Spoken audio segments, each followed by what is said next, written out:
Hello, everyone, and welcome back to SALT Talks. My name is John Darcy. I'm the managing director of SALT and a partner at SkyBridge. SALT is a global thought leadership forum and networking platform at the intersection of finance, technology, and public policy. SALT Talks is a digital interview series with leading investors, creators, and thinkers. And our goal on these talks is the same as our goal at our SALT conferences, which we were honored to have our guest today at our SALT conference in New York this past September. But our goal is to provide a window into the mind of subject matter experts, as well as provide a platform for what we think are big ideas that are shaping the future. Today's guest on SALT Talks is Miles S. Nadal, who's an international entrepreneur, industrialist, and philanthropist. He's the founder and executive chairman of Peerage Capital, which is a leading North American business services and private investment firm focused on real estate services, real estate investment, self-storage, wealth advisory, and asset management. Operating across North America, Peerage is the single largest franchise of Sotheby's International Real Estate and includes a broad range of other North American real estate services companies operating in the residential resale and new construction marketing space. Peerage uses a proprietary partnership model to build long-term relationships with successful entrepreneurs, accelerating their growth and allowing them to enhance and accelerate their long-term growth. Peerage sells over $70 billion of residential real estate across 275 offices and 7,000 agents and employees.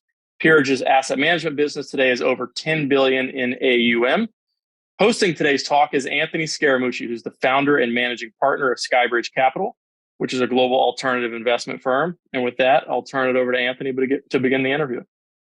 Well, first of all, you got an amazing life story, Miles, and it's a great introduction, John. But what you're leaving out of Miles Nadal's life is that he's just an amazing friend. Okay. He's got relationships all over the world. Somebody once asked me about you, Miles, and I said, well, Miles is like the O positive friend. You know, you have like a universal donor. I don't know too many people that can't get along with you. And so I want you to tell us about that temperament. I want you to take us back through your upbringing and your educational journey and tell us a little bit about your first class temperament. Well, I was born to two lovely parents who were married for 40 years, 39 and a half were fundamentally miserable. If they weren't throwing plates, breaking glass, slamming doors, wasn't time to go to school. I think they loved each other, except when you're born into a family that has no money and they're broke, it's very hard to have self-esteem when you have no means. We grew up in 900 square feet, 2-bedroom, 1-bathroom apartment, and our combined income of a family was about $10,000 in its best year. So I learned early on humility because that's where we came from. And my father and mother both were people who believed that you should do unto others as you should have them do unto you. And the practical reality was that we grew up in a way that I realized that you can't have too much humility, and everybody in life goes through adversity. And the true test of friendship and character in life is the ability to overcome adversity, but also to support those less fortunate. And like we were talking about earlier, if our families are healthy and we have, a roof over our heads, we have the wherewithal to provide for our families, and we have the good fortune to maybe help those less fortunate, our cup runneth over. And I think as I've gotten older, I'm turning 65, I realized that why wouldn't I be happy to help those who are in need? And why wouldn't I want to be known as a good friend? I actually think that is the ultimate compliment. If you are thought of as a person who's kind and thoughtful and caring, and you're a good friend, and I define a good friend as being good to others when they have no ability or desire to help you. And to me, that's okay. And I tell my children, you should do for others what you would like to do, expecting no reciprocity. And if there is no reciprocity and there's no appreciation, it's okay. You did the right thing. You did it because it made you feel good, and God will look kindly on you in the future. So there's let me test this on you. There's a non-linear exchange of karma, meaning that if you're out there pushing out nonlinear karma, meaning you're not expecting any quid pro quo, even if it's not well received by the people that you're offering this goodwill to, it eventually creates a greater welfare effect for you and your family. Is that fair to say? I hope so. I do hope so. That is the thesis I operate under. Mm-hmm. On the other hand, I do it. Well, when you say you hope so, that implies that you've been disappointed by that a little bit in life. Then. Well, yeah, I'm sure everybody. Well, I have. I mean, listen, I'll talk very candidly. Sure, I try to push out a lot of goodwill, and it comes back sometimes. Sometimes it doesn't, but it also connects me into people like you. So, I mean, for those reasons, I'm very grateful. Well, I feel the same way about you.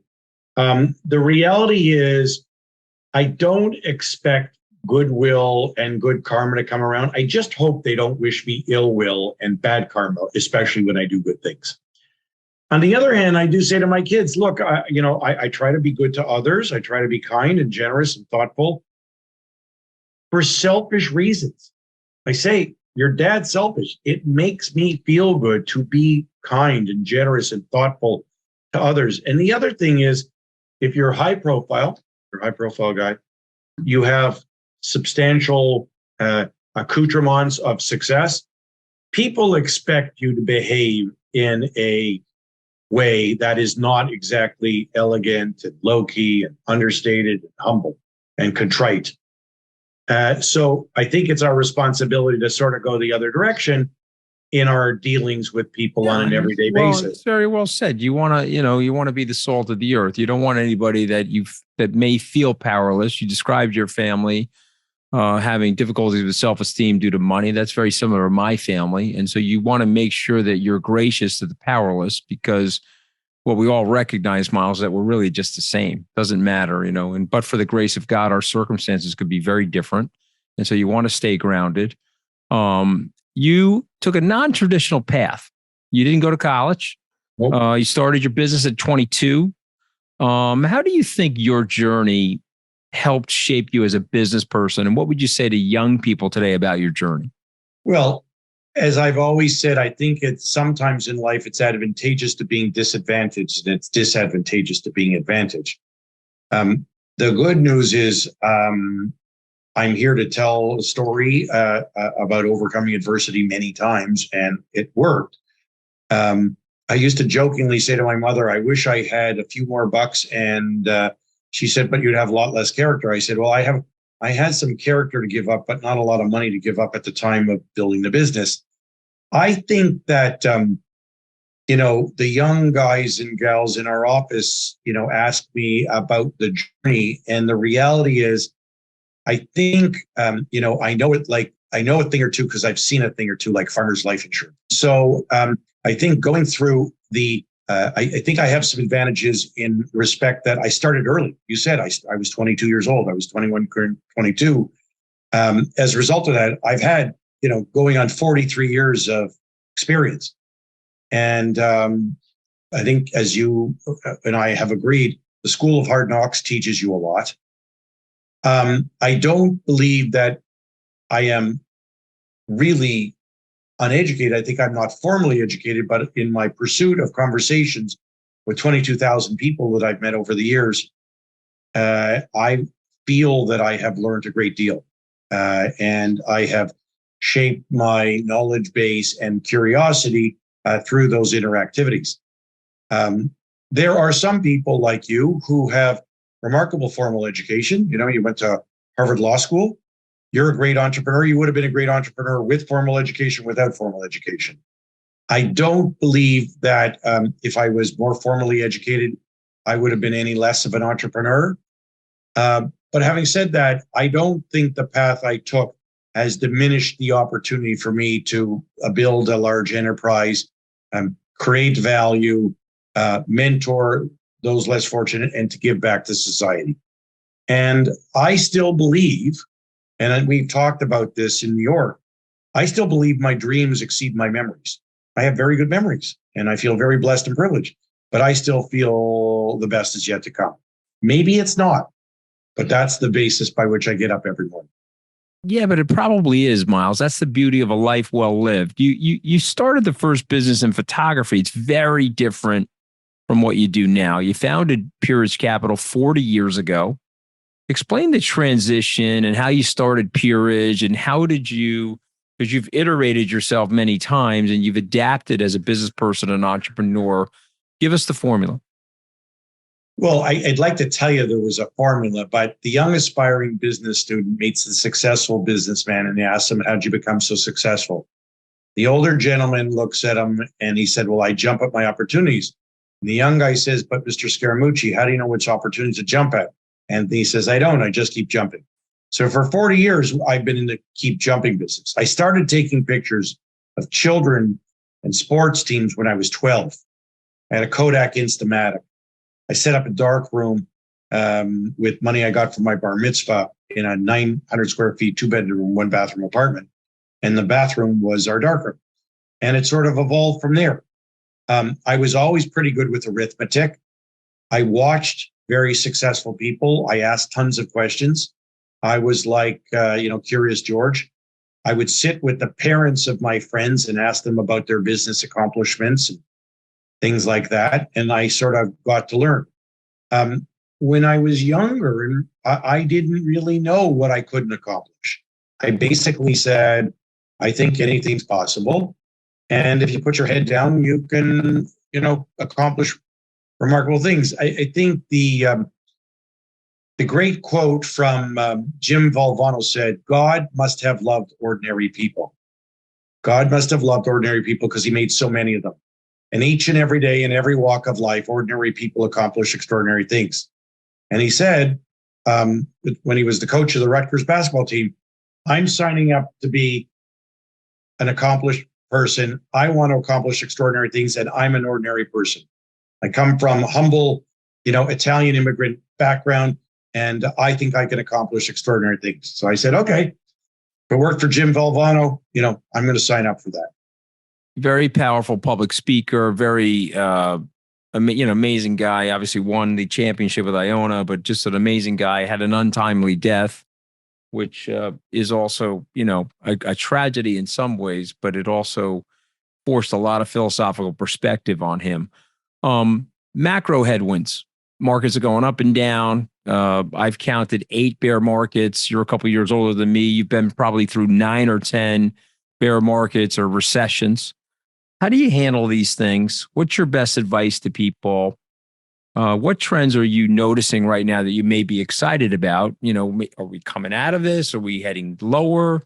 Tell me how you sturdy yourself for environments like this.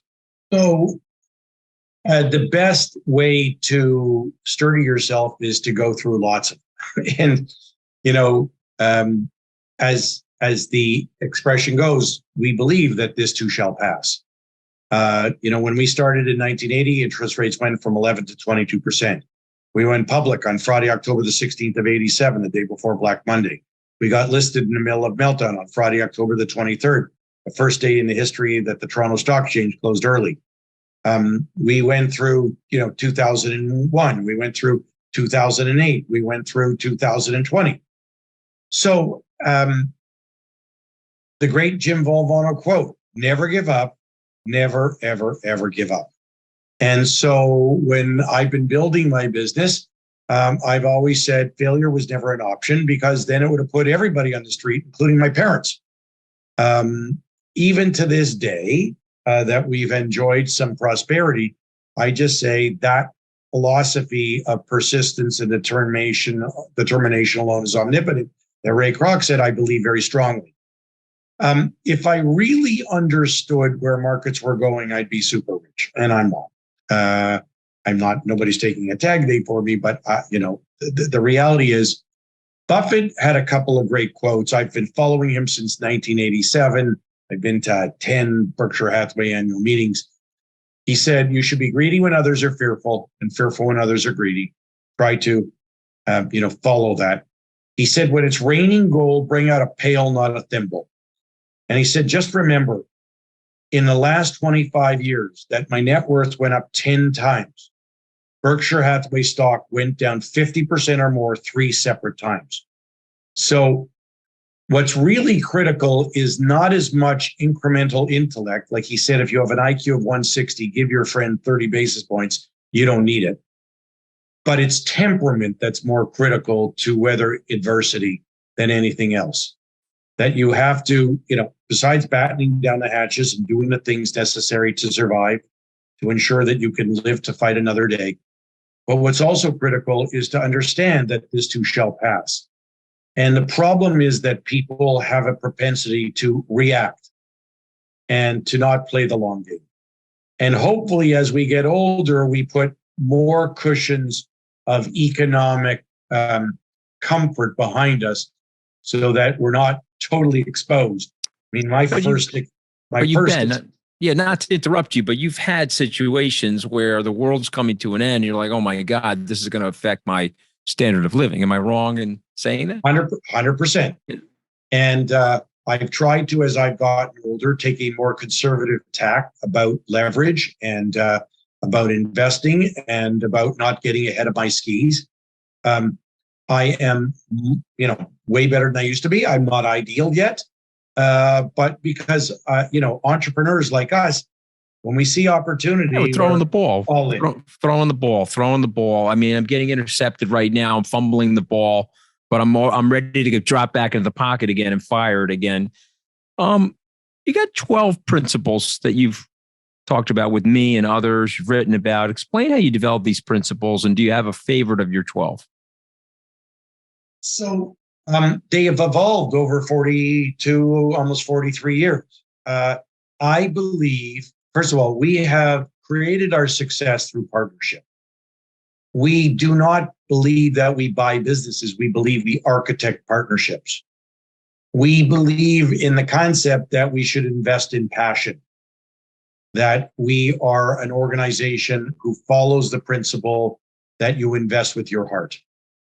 And when we are finding partners, we think that cultural fit and chemistry is more important even than competency and pure intellect. So, we have basic principles that we live our life by, not only for partnership, but sort of what I espouse to people about friendships, about life partners, etc. So we say, partner only with people that you like, admire, respect, and trust. Only partner with people you're prepared to have breakfast, lunch, or dinner with a second time. Only partner with people that have the large craniums, big candle power, and good judgment. Partner only with people that you're prepared to have a long weekend in a small cabin, small boat, small ranch, or small RV. Partner only with people that have the human compassion gene. If you don't want to give time, talent, or treasure to the benefit of others, you're usually selfish. Only partner with people that are kind to animals. If somebody is mean to their dog, that is a very bad character flaw. Only partner with people that have the same passion, dedication, and willingness to sacrifice for the common mission. Are we on the same side of the table through good times and bad times?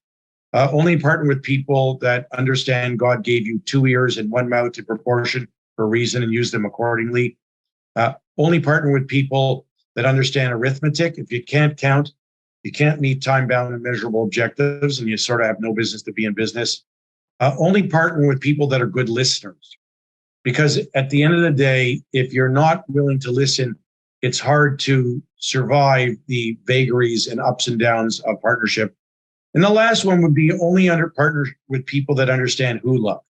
That a lot of our success in life has nothing to do with us. It's the good fortune we have from the people we meet along the journey, and the good fortune that God gives us to just be lucky to be where we were at the right time in the right place to capitalize on opportunity. Yeah, and I think I think that's correct, but I do think there's an element of persistence. I mean, there are so many people that quit and then they say, oh, Papa, you've gone through 5 or 6 major tribulations in your life. You haven't quit, and the result of which it's led to the economic success, but also the spiritual and personal and philosophical success. What are the, if you had to say something related to your cultural values, and you were put in a position where somebody said to you, okay, what is the one piece of the DNA, the cultural DNA that you really can't live without as an entrepreneur? Well, I think kindness is critically important, and have a generosity of spirit, that you want to be generous in your compliments and your kindness and your outreach to those who you don't know if they can help you. You don't know if they can't help you, but it makes you feel good. If you said to me, there are 4 quadrants around cultural fit and competency. Obviously, the first thing you look for is in the top right corner. You want people highly competent and a great cultural fit. You don't want to have people that are low competency, low cultural fit. And if somebody has high competency, low cultural fit, those people are carcinogens and they will ultimately hurt the organization. The person who's got wonderful cultural fit and great, the person who has low competency but high cultural fit, you want to do everything you can to mentor them, to support them, to put your arm around them, do everything you can to help them succeed. And if they don't, then that's a different story, but you really want to do everything you can. So I think part of the culture of Peerage is we have, 8,000 employees and agents across the country, across North America for that matter, 80% in the US. And our CEO, who just spent 5 days with me, Trevor Maunder, we talked about that it's our job to mentor the young talent within our organization and share with them our values and make sure they share them with those that are coming up behind them. And if you don't have a culture of kindness and generosity and thoughtfulness and humility, you will not succeed long term. That's our belief. I have to turn it over, Miles, to John Darcy because he's a matinee idol and he gets very good ratings on these Salt Talks. Okay, so we're going to let the youth and the brilliance and this new demographic enter the equation here. Go ahead, Mr. Darcy. I know you've got questions for Miles. Thank you, Anthony. And please excuse my schlubby appearance here. I just had knee surgery last week, so I'm makeshift studio here at home. But it's great to have you on, Miles. Pleasure. Just selfishly, I want to ask you, you're somebody who's built this incredible culture at Peerage and built this business from the ground up. What's the advice and mentoring that you offer to young people in your organization as you're trying to coach them? You talked a lot about these principles that guide you and your business, but what is the type of mentoring and lessons that you try to impart on the young people in your firm? Well, the first thing is I try to desensitize the whole issue. Like, I'm an entrepreneur, I'm a philanthropist, I'm an international businessman, I have a bunch of trappings. I'm no different than anybody else. In fact, I say to people, you started off so much further ahead than me. I'm a very good example that if I can succeed, anybody can succeed, because it's not like I had advantages in life. And I think that what I try to say to people is people who accomplish extraordinary things, they're usually just ordinary people. They just, as Anthony said, they work harder. They're more determined. They're usually highly focused. They never give up, and they've had good fortune of good timing. But, success in life and in business is a marathon, not a sprint. The problem that we all have is everybody wants instant gratification. So I jokingly say to people, Peerage is a bit of an overnight success. It took 30 years to build and the last 13 years to harvest. Not many people want to put in the first 30 years of just grinding it out and overcoming adversity and dealing with setbacks and, all the things that are, every entrepreneur story is the same. They're a little different, but they're all the same. They had setbacks, they overcame it. They were near bankruptcy, like Phil Knight at Nike. Then something good happened and they rode the wave and they continued to pull up the ladder behind them, as my father-in-law would say. So I try to say to people, you're just as capable to be an iconic success as anybody else. And usually I'm dealing with people that are superbly disciplined. They have great work ethic. They come from lovely families. They're well educated. So, and if they're between 25 and 32 years of age or whatever, like This is just the beginning of the journey. And hopefully that they will, I say you should pray every morning and every night that you'll have prosperity early in your life in big scale, and you'll have adversity very late in your life in a very minor way. And you just try and, put one foot in front of each other every day. Because if you do, over 40 years, it's quite remarkable what you can accomplish.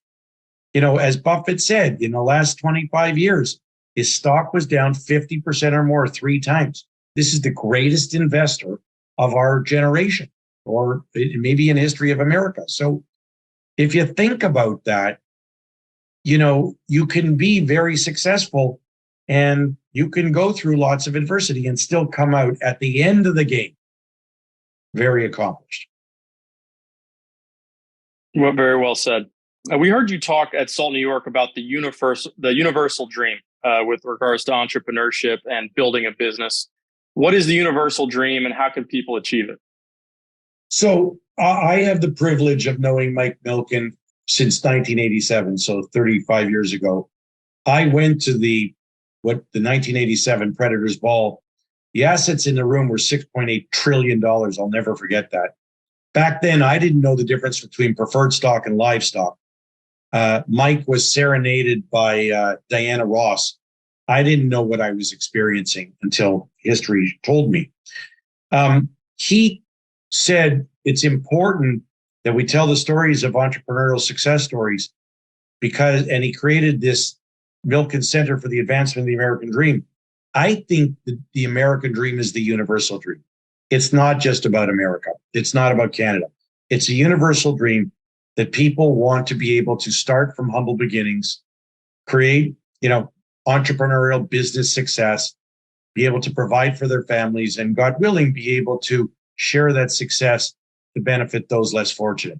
I think that's a universal dream. I think it's as true in India as it is in China, much in Africa as it is in Indonesia, as much as it is in Eastern Europe or Western Europe or Canada, United States, or anywhere else in the world.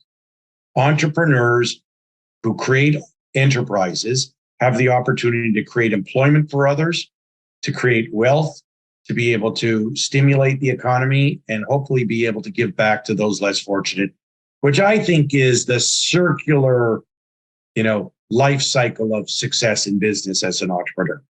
Create from nothing, build value, create employment and wealth for all the people around you, and then be in a position to create additional affluence by which you can share for the greater good of mankind. There's a great Forrest Witchcraft quote that I use. It says, 100 years from now, no one will ever remember the car you drove, the house you lived in, or for that matter, how much money you had in your bank account. But the world may be a different place if you've made a difference in the life of a young person. Whatever good fortune I've had to share to help younger people is the greatest gift that they give me to help those. People say, well, no, you're very kind and generous. I say, no, they're the ones. I get more out of it than they get. And that probably is one of my inspirations to come to work every day, is to be with young, ambitious people who want to learn, who want to hear stories, who want to grow, and who want to be part of creating an entrepreneurial success for the future, that they can create value in proportion to the value that they contribute to the organization.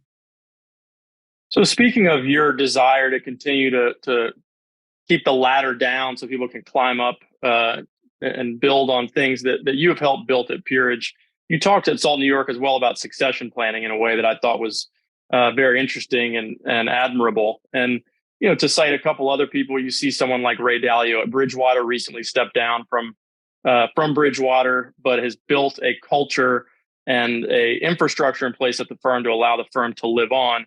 It's something that you've talked about wanting to do at Peerage is when life after Miles comes, as you talked about, the firm doesn't skip a beat and continues to build on what you've already built. Could you talk about the most important factors in creating a company that can endure beyond the founder? Well, I think that's the great challenge that all entrepreneurs have, right? Some have done it very, very well, and others have struggled. I mean, so our belief is that you should create a plan of succession while your dreams still exceed your memories. I'm 65 years of age. I have no desire to retire. People say, well, would you ever retire? I say, yes. They say, when? I said, 5 years after I pass away, I am committed to full retirement. In the meantime, though, I do want to create an organization that is not dependent upon the style or ability of one or two key people. So I hope I will live a long life. But I say to people, I want to create a plan of life after Malsey now. And I want to create it now so that two things happen. The rest of the organization gets the benefit of my oversight and my emotional involvement and some of my storytelling, which unfortunately they've had to hear for some of them many, many years, the same stories. But most importantly, where I can also derive satisfaction and gratification from my involvement to watch the fruits of everyone's labor, continue to prosper. And I have an opportunity to enjoy seeing their independent success and accomplishments. I don't think that I need to be involved every minute of every day, but I do like my involvement. And the thing that I'm very fortunate about is that our management team is very patient to understand that a lot of my desire of being involved is not so much because I think I'm going to add huge value, because I don't want to lose the emotional gratification and the intellectual stimulation of being involved in the decision-making of capital allocation. I have zero desire to go to meetings like I used to. I work remotely 90% of the time, but I feel very well plugged in. I set up a call today. It's a Zoom call with, I call them the four amigos. They're young, between the ages of sort of 26 and 31, because I miss them and I care about them. I tell you, I love you. I care about you. I miss you. Let's have a Zoom and let's just talk about life. So I feel that we have an advantage because we are a familial family office, and I can take the long view of people and their involvement. I say to people when I meet someone extraordinary, your job is to be here forever. My job and our team's job is to make it so exciting that you would never consider going anywhere else. And sometimes I say that after 6 months or a year. And I hope, and I say this to people, I hope one day you're Trevor Monier. He was 23 years old, 27 years old when he started. He's 50 and a half years old. He's had 23 years with me. I just spent 5 days with him. I love him. I respect him. I admire him. And not only do I trust him with my life, I trust him with my children's life because he's responsible for life after Malsey with the whole team. Amazing. Well, Miles, it's a pleasure to have you on. I have to pay Anthony a little bit of a compliment. You guys remind me a lot of each other in terms of your backgrounds and the way you mentor young people and try to instill a culture within your firm that'll last beyond yourselves. Could be bonus season, Miles. Could be bonus season. I mean, you got that right. I would say that Anthony is the better looking, more youthful and fitter version of Miles Nadal. Yes, that's true. Oh, that's a huge compliment. I'll take that. I don't know if any of that is true. He's much more brazen in his use of Botox and, hair injections and anything else you can think of. The hair is real. No, hold on a second. The color is not real, but the hair is totally real. Okay. There is hey, Miles, at my age, to have your forehead look like a bowling ball, you have to pay a price, Miles. You have to pay a price. Well, I understand. I've had 8 hair transplants. I got limited donor area left. And my attitude is it's easier to explain the quality of aesthetic than the lack thereof. I will use whatever medical science will bring me. Amen. Amen. If I go in for breast reduction before I'm 65, don't judge me, Darcy. Okay. All right. You guys must have the same astrological sign, or maybe you can do a live reading on air here, Anthony. Well, from the first time we ever met over 30 years ago, it was sort of love at first sight. Well, and, Miles hosted my first book party. I don't know if you know that, John. He hosted Goodbye Gordon Gekko in the ballroom at the Regency Hotel in 2010. It was a very, very nice gesture. Jen Prozac was there. Toronto as well, where we hosted your second book launch. Yeah, you were very, very, very good to me. You've always been very, very good to me. But what goes around comes around. And we've had the same reciprocal respect, admiration, and affection for each other. And it works. And it's been great. And it will continue to be great as long as I'm around and he's around. Amen. Thanks again to Miles Nadal for joining today's Salt Talk. And thank you for everybody that tuned into today's Salt Talk with Miles Nadal. Just a reminder, all of these episodes of Salt Talks are available on demand on our website at salt.org/talks, on our YouTube channel, which is called SaltTube, or anywhere that you consume podcasts. This is available in audio form, along with all the other episodes that we've recorded over the last 4 years. Reminder, we're on social media. Twitter is where we're most active at Salt Conference, but we're also on LinkedIn, Instagram, and Facebook as well. And please spread the word about these Salt Talks. But on behalf of Anthony and the entire Salt team, this is John Darcy signing off for today. We hope to see you back here again soon.